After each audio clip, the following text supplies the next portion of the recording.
This is episode number 416 of the Health and Fitness Podcast by InnerFight. Andre, welcome back. Thank you. Mate, extra side hustle, Saturday afternoon. Love it. This is the second or third one we've done on a Saturday afternoon. Yeah, man. Mondays, Thursdays, Saturdays. No one really cares. Easy. Who else did we do on a Saturday? We did... Last week we had... No. Wasn't it Deborah? No, that was on a normal day. Oh, we did a Skype on Saturday. Did a Skype on a Saturday. With who? You've forgotten. So that's absolutely terrible. Big shout out to our sponsors, Smith Street Paleo. Some people are actually trying to rate and review the podcast, and I commend you. I think that's a very good thing for you to do. Thank you very much for those of you who've done it. Phil Gould is a little bit technically challenged, and he couldn't figure out how to rate and review the podcast. It's in iTunes. You slide down a little bit. There's an option there. Firstly, there's a rating, and you give it a star rating, and then you hit and you review. I actually put it on my story a couple of times. We have a tour for that, a guided. Yeah, maybe we'll have a guided tour. Sounds like a tourist attraction. If you didn't check out podcast 412 with Bridget Slocum, you need to hop over and check that out.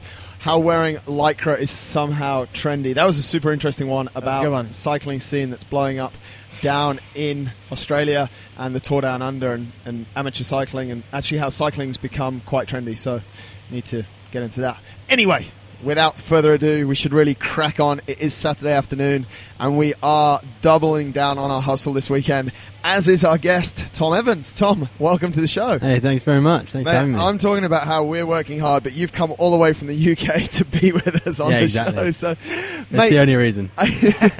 We were talking a little bit before the show about how we should introduce you and stuff, and I think really one thing that's brought your name into households and onto the newspapers, into the media in the last year, is the fact that you rocked up at the Marathon Des Sables 2017 and you finished in third place. That's what's interesting. That's really the only backstory we've got you. Talk to us about how you got there, why you got there, and let's unravel this story because it sounds absolutely awesome.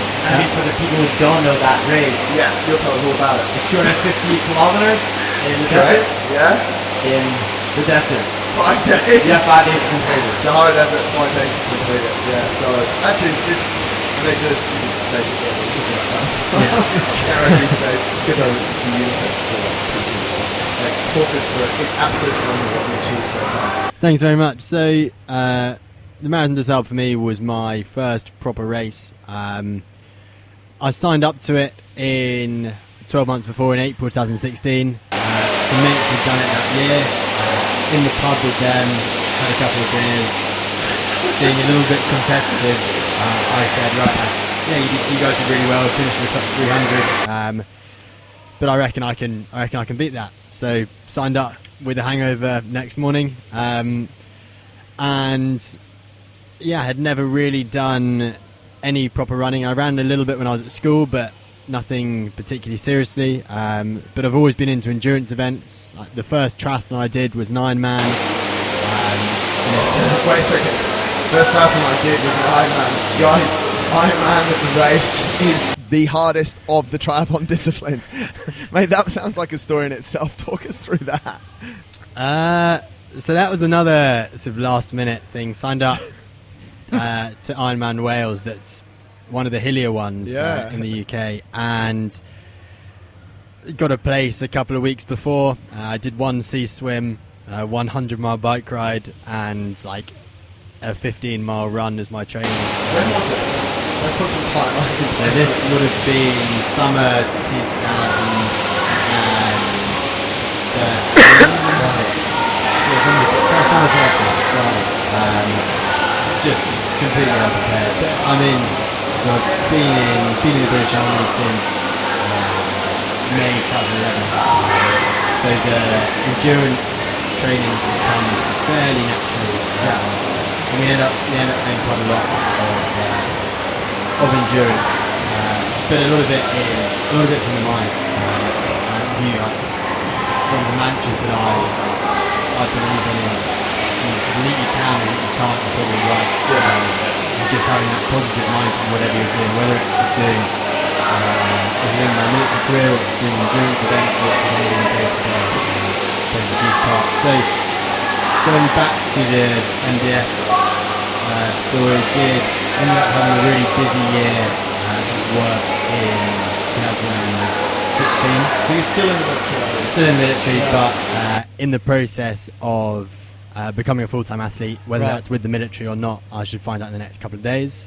That's an interesting story in Yeah. itself. Maybe we'll come to that a little bit later on, because I think that's obviously a lot of people are trying to become a full-time athlete, so Yeah. we'll talk about that. So you're still in the military, and training was obviously a big part of what you were doing. Yeah, precisely. Like the training, it's not that specific, but it's a lot of time on your feet. It's Yeah. a lot of getting your body used to working for hours on end, but then also just not giving up, being told, right, this is what you've got to do, Yeah. so you've just got to do it.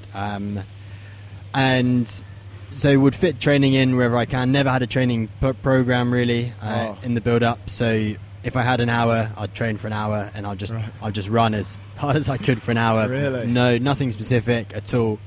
In the final build-up, a couple of weeks before MDS, I went to Lanzarote and just spent a week getting a little bit acclimatized and sort of almost just re-zeroing my efforts, of realizing that what I was about to do was a bit harder than I thought it was going to be. Rather, you couldn't just you've got to respect the race, and you can't just.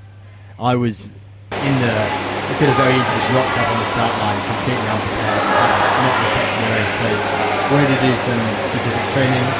That training went really well, and then turned up in Morocco on the start line, hoping to finish maybe in the top 50. Right. That That was the goal, was it? Yeah, the goal was top 50, Right. which I had no idea. It's not doing anything relatively similar, never sort of really running in the heat, never doing a multi-stage race. Yeah. I had no idea. It was a complete unknown. But I mean, okay, you fly to Lanzarote, you have no training program, and you just make up your own stuff. Yeah, pretty much. What would that look like? So from doing bits of research and sort of seeing what other runners are doing, so like combining easy runs with harder efforts, and a lot of people use like the 80-20, so 80% easy training, 20% hard training.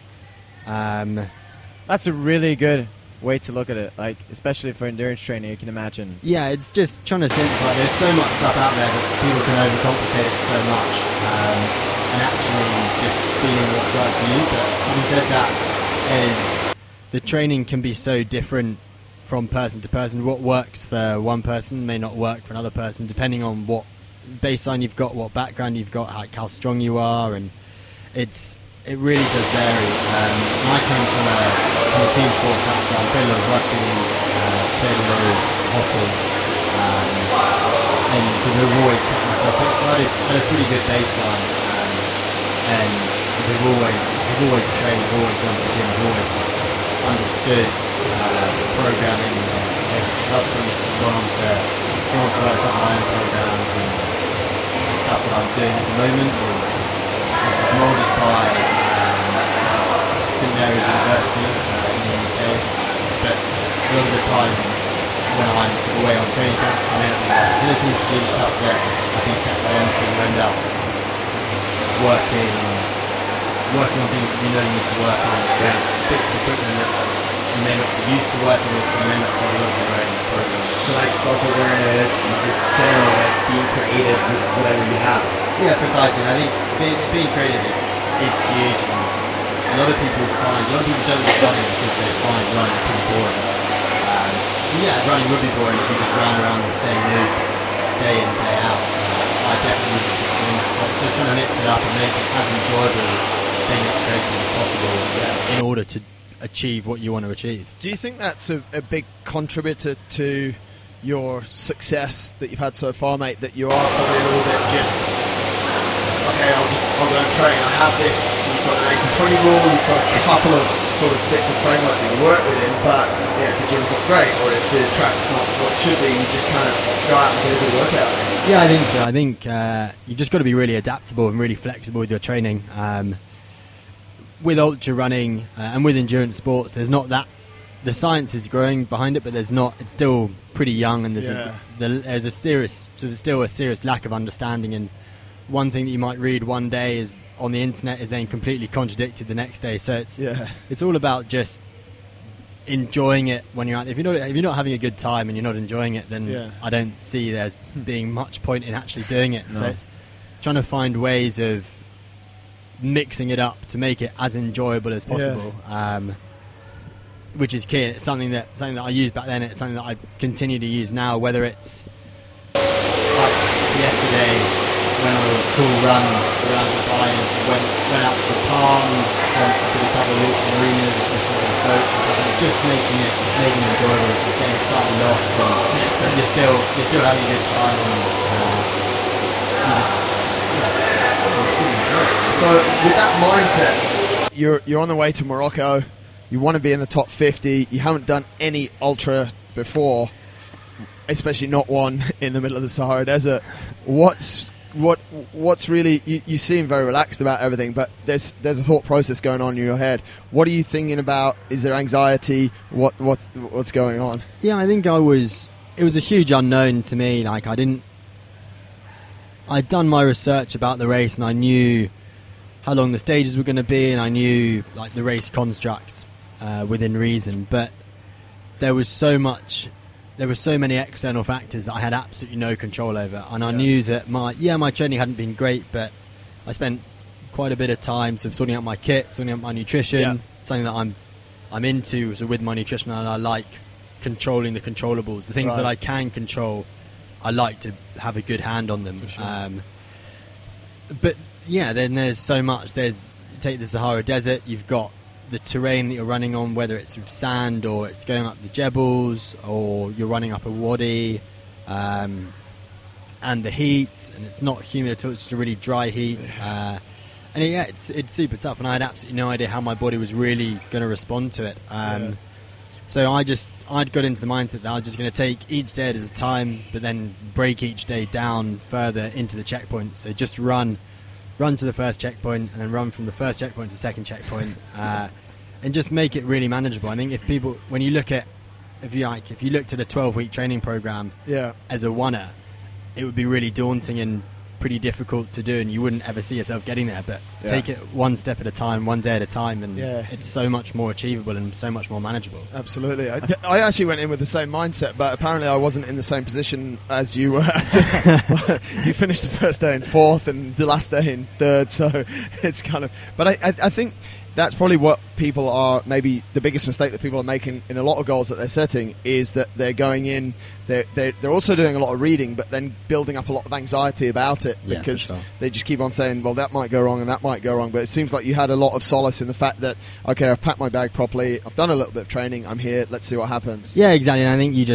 you roll the dice, and the longer the race is, the more external factors there are, and all you've got to do is worry about yourself, and the race will look after itself. Like another mantra that I used a little bit back then and use a lot now is process, not outcome. Right. Just focus on the process, and you're never going to have a perfect build-up. You're never going to have the perfect race. Something is always is out of your hands that you can't control. So just focus on what you can control and on that process, and the outcome will be the outcome. So how did you feel at the end of the first day in 4th place? Because kind of not adding up. Yeah, I think I probably slightly overcooked it on the first day. So it got to about 25, 30k, was still in the lead, and was like, "That's just something's not going right here." And it was just such an unknown. But I felt comfortable. Like I did all of my training, all of my build-up training at the heart rate, because I knew what it was going to feel like. And was planning on using the heart rate just to have a little bit of data, a little bit of feedback, so I could just keep my efforts in hand. But having said that, the one thing that I forgot to pack was my heart rate. No, alright.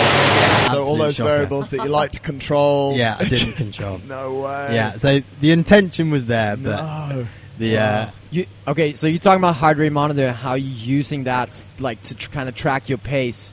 How do you think that's like usable for normal clients? Like we have plenty of clients who run on a daily basis or on a weekly basis that have the heart rate monitor equipment, but probably don't quite understand how useful it can actually be. And I mean, even if I train with a heart rate monitor for some CrossFit workouts, I see like a lot of other people kind of looking at me weird, like, what are you going to use that for? How is that going to help you? Yeah, so I think for me it's just being able to potentially modify a workout if my heart rate's creeping up and getting a little bit too high.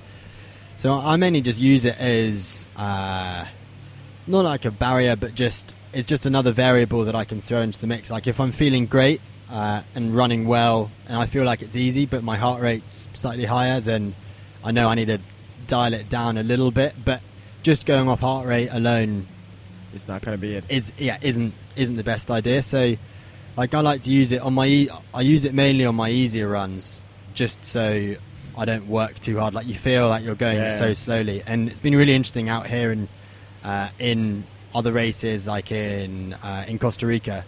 Heart rate sits at about sort of somewhere between 10 and 20 beats a minute higher, just because of the heat and humidity. Yeah. So that's going from an easy run to a hard run straight away, literally just within stepping outside. What are the other variables that you control then?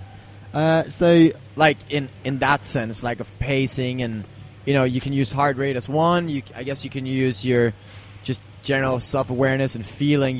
Kind of when you're in a different zone and when you're pushing a bit too hard and when you're not. Yeah, exactly. I think the more training you do, the better you get to learn your body, and you get to learn how it feels when you're working hard and when you're not working hard and you've still got more to give. And that's, to be honest, that's sort of the main controllable that I use to moderate my efforts. If I'm feeling good, I'll push a bit harder. If I'm not feeling so good, I can then back off a little bit. But then the sort of GPS watches and heart rate monitors, they're just so detailed these days. You can get like your cadence, how many steps a minute you're taking. If you can see that right off, then you know that you're going hard, or if you're tired, or if your stagnate starts to go shrink right down, you know that something in your hips or your glutes isn't working properly because you're now taking a way shorter stride. But that may be because you're running up or downhill, or your body's just tired. So there are so many bits of data you can use, but I think at the end of the day, some people can get really wrapped around data and not actually focus on how their body's feeling. So I think you've got to try and combine the two. Combine the two is the most important. It's not definitely not like the gold solution, and just because you're monitoring your body and your data, you're going to have an amazing race, but it's something to be aware of. It's just another tool in the toolbox. Exactly. I guess. So, mate, you went out a bit quick. You said you finished fourth at the end of the day. You actually, through the days, you stayed in the top four. So, so did you go out too quickly, or is this just your jam? I don't know. I think I like racing. I like being at the front. Yeah. I like setting a pace, and I like to focus on my own race rather than worry about so I just wanted to run to how I felt, and if it went well, then not. And then sort of so I was certainly on day one, then sort of day two, realising that this is pretty tough. It's seriously hard. Running on sand is particularly easy. And we're all going to do this in something that live out west, they live in Madrid, and they do the race. It's all moulded around Marathon Des Sables, so they've won it pretty much year in, year out. Yeah, Rashid Morbati's won. Between the two brothers, isn't it? They've sort of got like the last 10 years wrapped up. Or something. Pretty much. So there's so it was Mohammed Ansel, and now the Moriabi brothers are just smashing it. But are they incredible. running as a team? I've been wondering, Yes, I'll answer that. They run as a team. okay, because now I can see in that score sheet that some is like team whatever.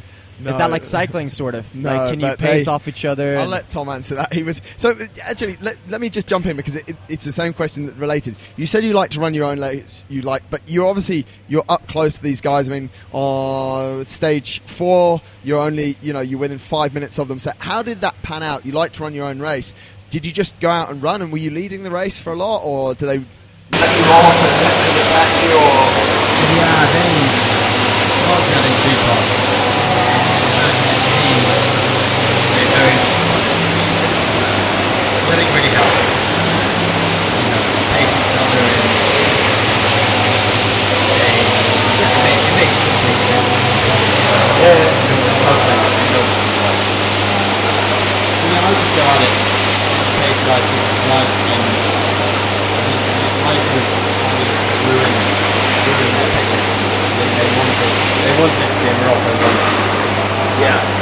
and there was certainly some tactics they used to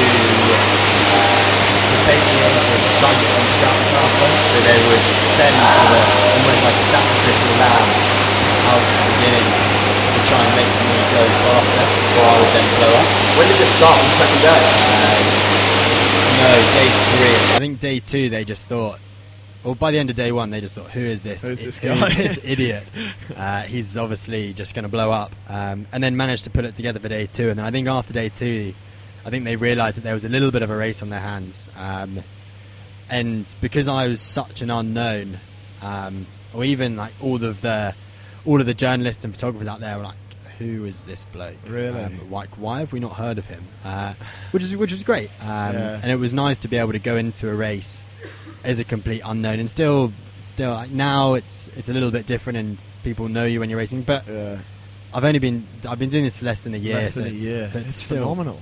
Like the third race I did last at CCC, I got a place so late. My race number was handwritten. It's like a proper professional 2,000 people racing, and I had a handwritten number, which is great because it's showing that the sport is growing so fast and that it's turning more and more professional, but there is still a great sort of fun and amateur side of it. I mean, I'm not surprised they didn't really know you. So it gets to, so you were saying, and I'm quite interested to hear how this progressed. By sort of the third day, they're sending people out as sort of pacemakers and stuff, and they realise that you're for real, you know how to run. How did you run? Because your times are, it's a little bit niggly, the website actually, because it only gives overall time, it doesn't split down on the stage, but your times seem like on the first day you finished within a minute of the leaders. So how did it play out, sort of, because this is what they say as well in MDS, that it really starts on stage 4, the long day. How did this tactics sort of play out and their teamwork play out? So they would run it together, like as soon as we'd get onto like an open bit of land where there was a little bit of wind, 'cause it does get windy. Yeah, they would all just drop in behind me because I'm a little bit bigger than they are. Right. I would end up leading those bits because they wanted a windbreak pretty much. And were you okay with that? There's not that much I could do about it. Really? I wanted to run my own race. I wasn't going to sort of slow down considerably. But it was just something to be aware of at the time. That. And I could sort of read the tactic, and because they were working as a team, I sort of almost tried to join the team without them realising that I was joining the team. And so I ended up sort of feeding off them and, becoming an unofficial member of the team. Really? Third wheel. Yeah, precisely. And it was great, and it was amazing to be able to run with them. They are just such fantastic athletes, and I have such huge respect for them. And it's not just in the desert; like they're mixing it up in the mountain races and sort of all over the world now, which is incredible to see. And I think sort of certainly both of the Moriabi brothers will continue to have incredibly successful years in whatever racing that they decide to do. They're very strong. So how did it go then? You've got through the 3 days and you've sort of sized each other up. The fourth day is a long stage, which this year was 80, or last year was 82, 84 maybe. Actually says 86, the official one. Yeah. I don't know. Maybe it wasn't. Yeah, maybe it was. Know. How because that day really can, like 86k. It's more than double what you've done per day for the first 3 days. How did that go to sort of cement your place up there in the top?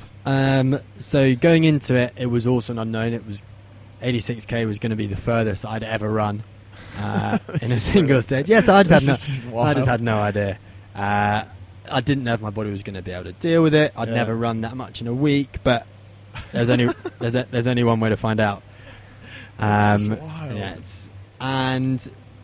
went off. So the top 50 guys and top 10 girls leave 3 hours after everyone else. So you end up catching everyone up in the desert, and it was the most humiliating thing I've ever had happen to me. It was so nice because everyone's got their race number on the front and back, so you know when you're running past someone, you know who it is. So you can say, "Oh, come on, John, and you know that they're from the UK. And then when you'd go past, like everyone knew by this stage, people knew sort of who I was. Certainly the Brits did, and it was really nice and really inspiring to be able to go past them. And I had lots of friends doing it, so that was really nice. But I had a bit of an upset stomach on the long stage, so I was pulling over every 5 minutes for about an hour. That was pretty unpleasant, and there was some points where I thought, right, this is just getting crazy.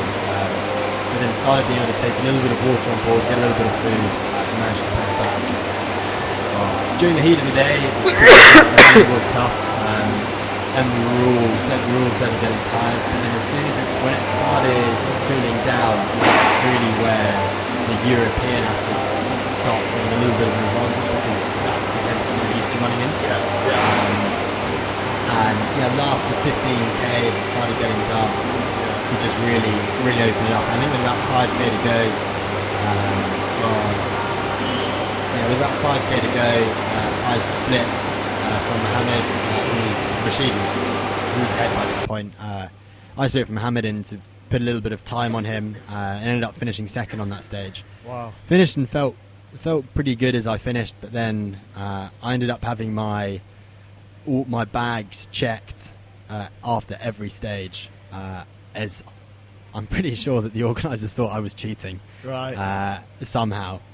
And during the bag checks, everything caught up with me, and my body just went into meltdown. So it felt like when you have like a night out and you get back into bed and just everything's spinning. And how do you cheat?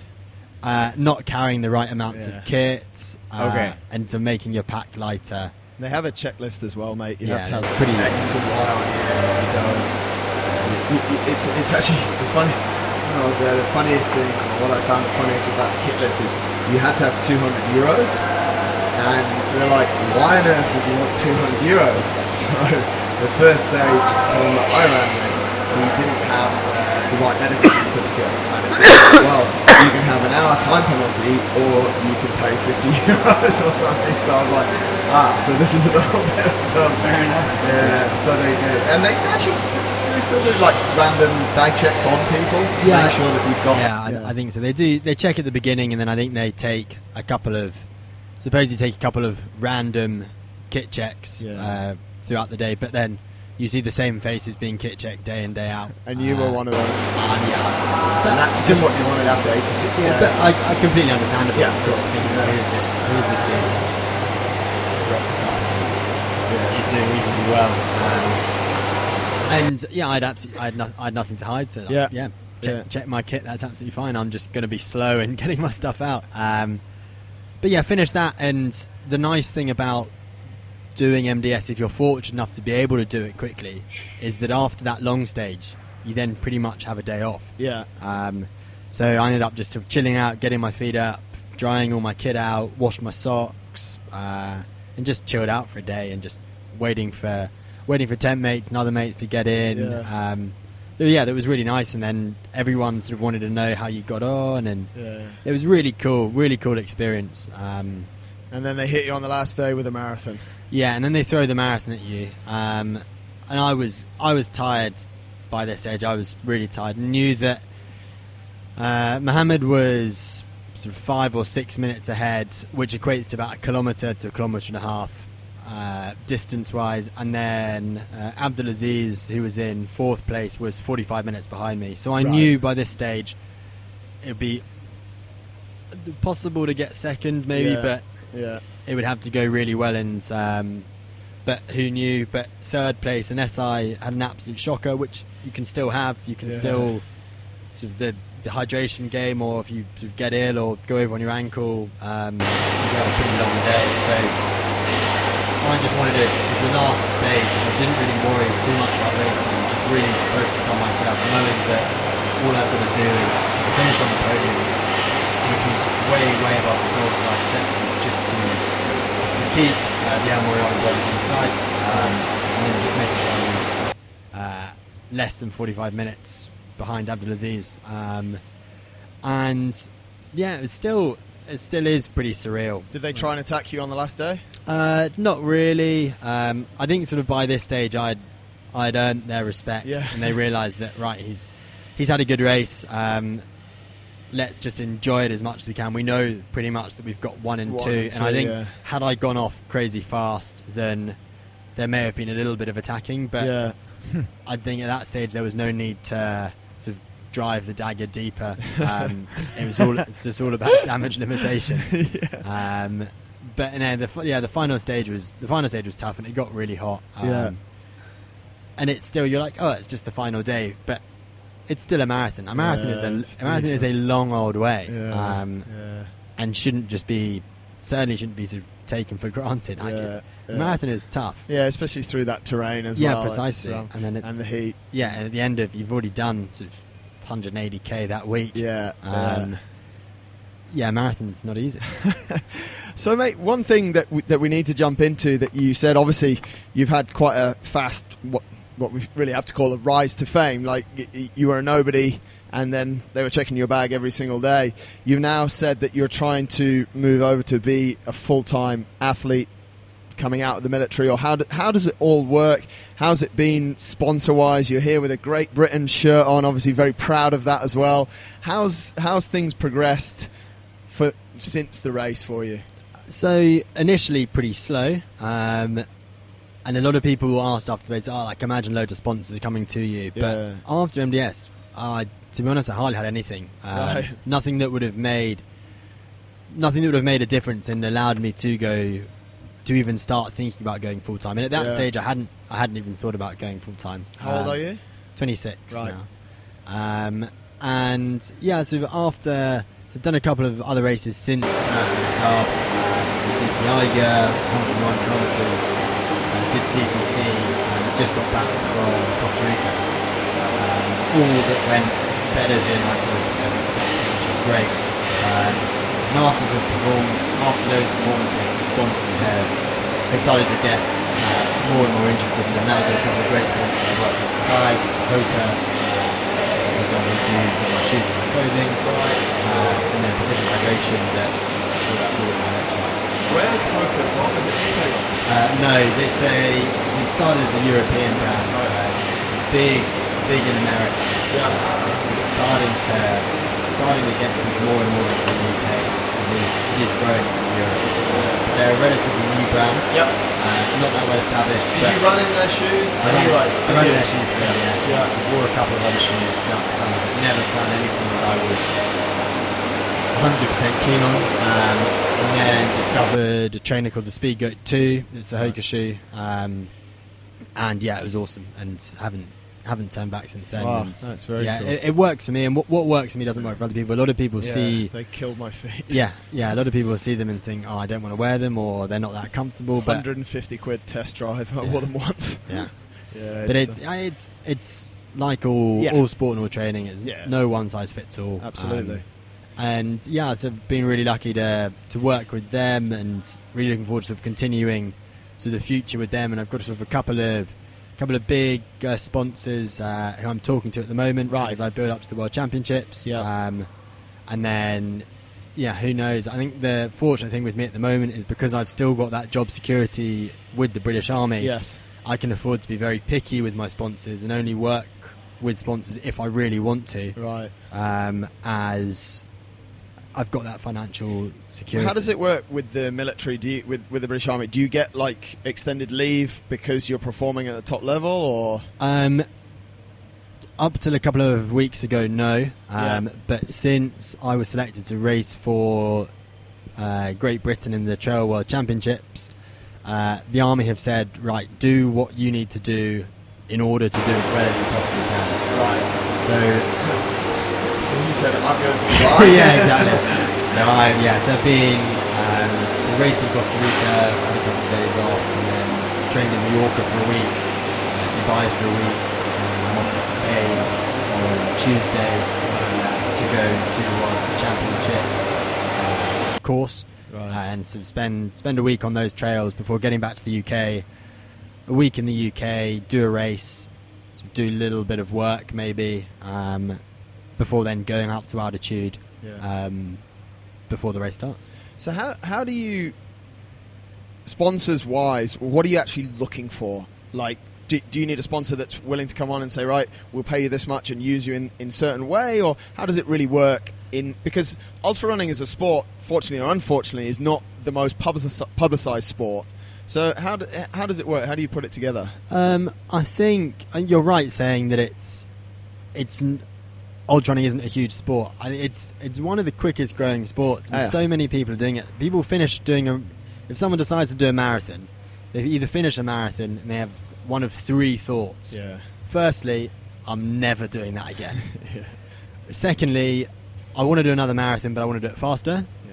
Or what's next? What can I do that's going to be either longer or slightly more challenging? And so a lot of people end up either looking at sort of more endurance-based sports, whether it's a long single-stage race or it's a multi-stage race. And I think ultra running is where Ironman triathlon was 5-10 years ago.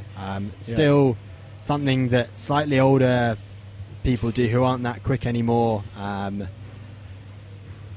it's something for a slightly older generation. But I think now, certainly with the guys from the US, like Hayden Hawkes and Jim Walmsley, who are sort of seriously quick guys, running like 13:45 for a 5k. Like, gone are the days where you can afford to be a competitive ultra runner who isn't fast. You've got to and I'm sure there are some exceptions to the rule. There are some superb British athletes who aren't necessarily that fast or on the track or on the road, but I think having a track and having a track, roads and or cross country background does play a huge part. A lot of my training is based on speed and sort of working for whether it's kilometre reps or 8-minute reps, sort of working on my sort of lactate turn point and my lactate threshold in order to be quick over a shorter distance, so that when I'm running a longer distance I can work a little harder for less energy. So with the sponsors, to be honest, at the moment it's more opportunity. I want to be able to race where I want to race, and as long as the sponsors' goals and their ambitions for me fit into what I want to achieve, then I'm more likely to work with them.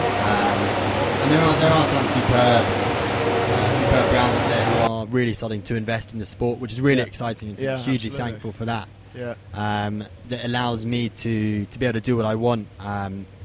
But then at the end of the day, what I would love to be able to do is just to inspire more people to do these things and just take that risk. There's a huge culture at the moment in the UK, and take London for example, where people are working like a job that they don't particularly enjoy, Monday to Friday, 9 till 5, and then they get to the weekend and they just want to go off and explore and go on an adventure, or go on to like an awesome run, or go to like one of the national parks, Snowdonia or the Peak District, or even go on like not quite a city break, but go somewhere and go explore and go run somewhere. And just showing people that actually all you've got to do is say yes, the opportunities are there to do it, and you can have a pretty insane time when you're doing it. I think you sort of summarised that really well, and I think that goes to show the race that was on yesterday. Like, how many? 4 or 5 people from the gym. Rob, Heidi,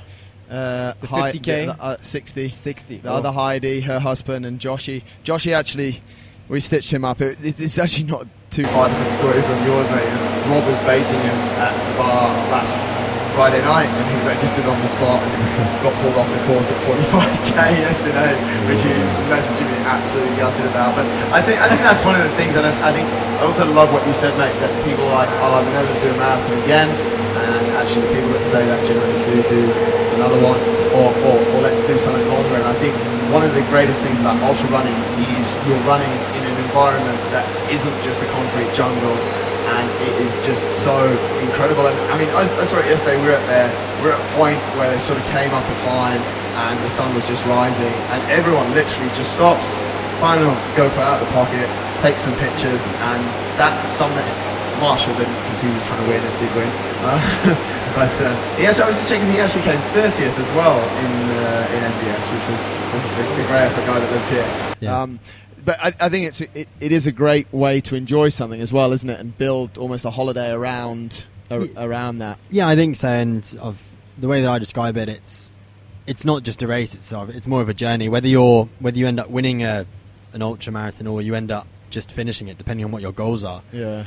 It's just the most incredible journey. Yeah. You're going over everyone's going over the same path. They're going over the same route. They're seeing the same things, and you can just have such a great experience. There are so few sports where you can line up against the sort of the best in the world. And so I have it sort of now sort of racing people like sort of Kilian Jornet or Jim Walmsley or Hayden Hawks. These guys are really at the forefront of the sport. Yeah. And if you were like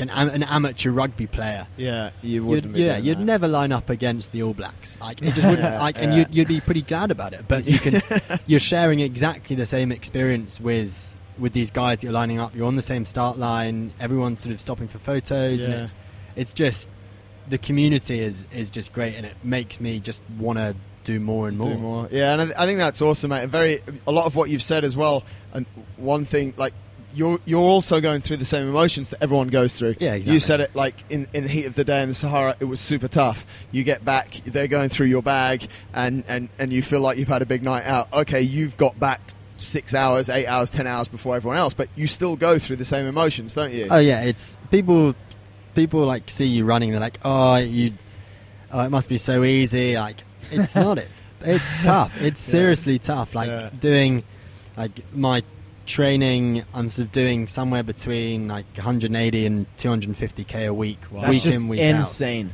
out, which is a lot. And that's insane. It's not. And then that's 200 kilometers of running a week. Yeah, it's not easy. Try it for a week. Next. Yeah, no, don't just do it as a one-off. But it takes a while. It's taken a year to get up to that, and it's all really progressive. And then lucky enough, I really focus on my body, so with strength conditioning and mobility, flexibility, and everything, just to ensure that I'm able to go out and train again. But there are some days where you're lying in bed and you're just like, it's super tough. And you end up having some arguments with yourself, and I just find all you've got to do is just put your trainers on, lace up, and just get out the door. And you'll end up getting back feeling significantly better than before you left. And it's tough. Like there are some races, like I've DNF'd in races because I got it wrong, and it's all just a learning experience. I think if you can look at yourself at the end of the day and come away with something, whether it's a great result or if you don't have a great result, but then you do a bit of analysis on it, spend that 5-10 minutes and calm your way back, just thinking about why a race may not have gone right or a workout may not have gone right, learn from it and then change it next time. I think that's a really important lesson, not just for sport and for training, but just in life in general. If you make a mistake, there's no point just making that same mistake day in, day out. Learn from that mistake. In an ideal world, watch other people make mistakes and adapt, but learn from their mistakes. Not everyone's perfect. Everyone's going to make mistakes. Mate, you said one thing there, and we spoke about it before. I want to jump into it just quickly before we wrap up. You spend quite a lot of time in a gym. You've mentioned words mobility, strength and conditioning, this kind of stuff. What we've generally seen historically with runners is that they just run and they break themselves and they wonder why. Talk to us about maybe a percentage of your time that you spend outside of running that benefits you in your running. So be it mobility, strength and conditioning. Just give us a quick once over on how you use that section of your time training. So I do 2 strength workouts a week and 1 plyometric workout a week. The strength stuff it's all focused on a heavier weight and lower reps. It may be 5 reps, 3 sets of whether it's like a Romanian or a straight leg deadlift, or squats, or single leg high box step up. Try and do as much single leg stuff as I can, just so I don't get any imbalances. But for a bit of an insight to my programming, for the Trail Running World Championships, the 85k, the first 40k is flatter and the second half is hillier. So having that strength at the end of the race is going to be so important. So I'm doing a lot of sort of ankle mobility and balance to start up a workout just to make sure everything's moving properly, as running is just a movement, and you've got to be able to move as well as you possibly can. And then the balance stuff, just to try and strengthen up knees and ankles, is because I live in the relative flat in London. Being able to train to strengthen my ankles, which you would do naturally on the trails, but sometimes I'm not able to get out onto tough technical trails to run. So do about 20 minutes of sort of warming up and mobility and ankle strength and balance before going into a first sort of little conditioning session that probably lasts sort of 10-15 minutes. That's almost a bit of pre-fatigue and just to tire yourself out a little bit before then going into the strength, trying to replicate sort of going up hills. So whether it's single leg high box step up or it's Romanian deadlift, trying to make it as specific for running as possible, sort of really working on my posterior chain, so sort of calves, hamstrings, glutes, lower back, just so I can be in the right position when I'm running, when my body starts to get tired, and then we'll always sort of finish the workout with another bit of conditioning, normally sort of more focused on single leg work, so be it sort of like isometric calf holds with a bit of core thrown in, before then spending quite a lot of time on a foam roller and doing some stretching, just making sure that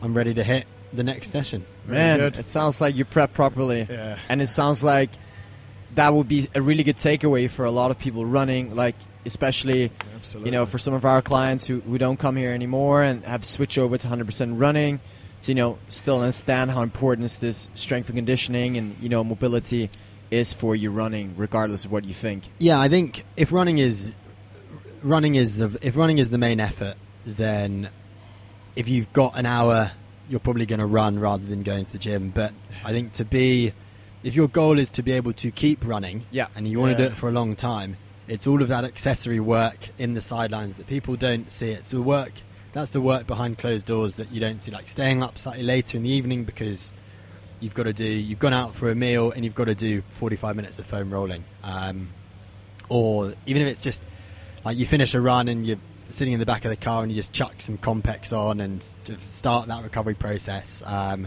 or if it's prepping your food. It's all of that little stuff that people don't realise. That's the running is just the umbrella, and everything else that comes underneath that, be it sort of your balance, your proprioception, your plyometrics, your strength and conditioning, your flexibility, massage, physio, all of this stuff just takes up so much time. So I think in order to be the best, you've got to be so dedicated and so committed to it.